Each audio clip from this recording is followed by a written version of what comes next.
دور موجود کے محققین یہ کہتے ہیں کہ تم پردے میں عورت کو سمیٹ کر کے اس کی آزادی سلب کرنا چاہتے ہو، واجبی سا پردہ کافی ہے، لیکن چہرے کا، ہاتھوں کا اور دیگر جو ہے وہ کچھ اعضاء کا پردہ ضروری نہیں ہے، اور صرف عورت کا پردہ، مخصوص اعضاء کا پردہ شریعت نے دیا ہے۔ آپ کو مختلف چینل پر بیٹھے ہوئے ایسے لوگ نظر آئیں گے جو اس بات کی اس نازک دور میں تبلیغ کرتے ہیں جب عورت پہلے ہی بے پردہ ہو چکی ہے، عورت پردے میں لپٹتی چلی جا رہی ہے اور اس کی نہ آنکھیں نظر آ رہی ہیں نہ ہاتھ نظر آ رہے ہیں، اور اس کے لیے جو ہے وہ کوئی ایک راستہ بھی باقی نہیں بچا، تو پھر تو کوئی یہ تبلیغ کرے تو سمجھ آتا ہے کہ ہو سکتا ہے کسی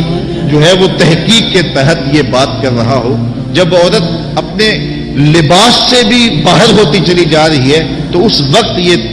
تبلیغ کرنا کیا معنی رکھتی ہے سوائے کسی ایجنڈے کے تحت، اور اس کے پس منظر میں کچھ ہمیں دکھائی نہیں دیتا ہے۔ تو وہ کہتے ہیں کہ چہرے کا پردہ نہیں ہے، ہاتھوں کا پردہ نہیں ہے، پاؤں کا پردہ نہیں ہے۔ شاید وہ اس بات کو جو ہے وہ سمجھنے سے قاصر ہیں کہ یہ محارم کے لیے ہے۔ عورت کا مخصوص اعضاء کا پردہ تو اس کے باپ سے بھی ہے، اس کے بھائی سے بھی ہے، اس کے محارم سے بھی ہے، حتیٰ کہ بیٹے سے بھی ہے، لیکن یہ جو اعضاء ہیں ان کا پردہ بھی عورت کے اوپر لازم ہے، چونکہ جو شر پیدا ہوتی ہے وہ چہرے سے اس کا آغاز ہوتا ہے۔ تو میں ایک بات کہا کرتا ہوں کہ یہ جتنے دلائل ہیں ان دلائل کے جواب بھی علماء نے دیے ہیں، یہ ساری بحث کی جا سکتی ہے۔ میری مائیں بہنیں تصور کر لیں کہ سیدہ فاطمہ تو زہرا کا پردہ کیسا ہوگا، تو ان کے تصور میں حیا میں لپٹی ہوئی فاطمہ دکھائی دے گی۔ بلکہ سیدہ فاطمہ تو زہرا سے جب پوچھا گیا کہ عورت کا صحیح پردہ کیا ہے، انہوں نے کہا کہ عورت کا صحیح پردہ یہ ہے کہ وہ کسی مرد کو نہ دیکھے اور کوئی مرد اس کو نہ دیکھے۔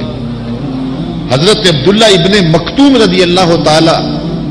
عنہ کے سامنے ازواج مطہرات نے پردہ نہیں کیا تو وہ آنکھوں سے نابینے تھے، تو حضور نے اس پر انہیں تنبیہ کی کہ تم نے پردہ کیوں نہیں کیا؟ تو انہوں نے کہا حضور وہ تو نابینا ہے، تو فرمایا کہ تم نابینا تو نہیں ہو۔ تو پردہ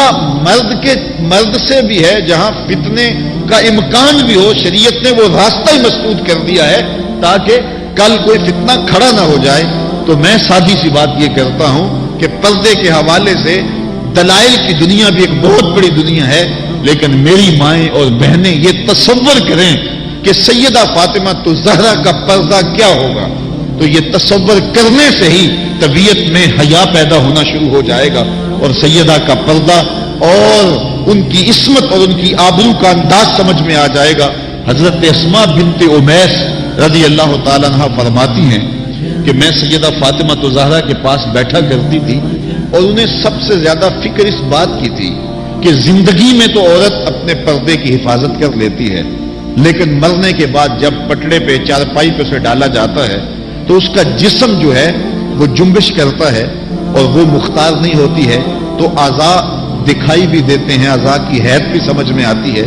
تو یہ بڑا مشکل لمحہ ہوگا جو مرنے کے بعد درپیش ہوتا ہے۔ تو فرماتی ہے کہ میں نے انہیں کہا کہ جب حبشہ کی جانب ہجرت کی تھی تو میں بھی ان لوگوں میں شامل تھی، تو میں نے وہاں حبشہ میں دیکھا ہے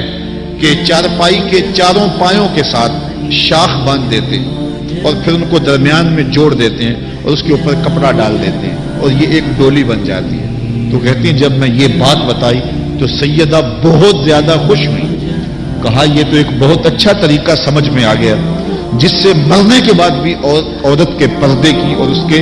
جسم کی حفاظت ہو سکے گی، کسی کی نظر نہیں پڑے گی۔ تو یہ وہ سیدہ ہیں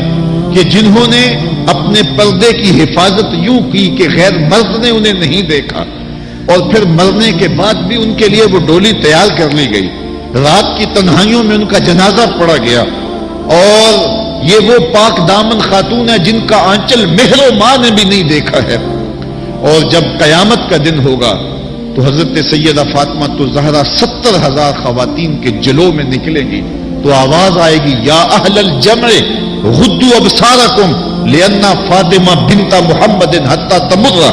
اے لوگوں نگاہیں نیچی کر لو، محمد عربی کی بیٹی کی سواری گزر رہی۔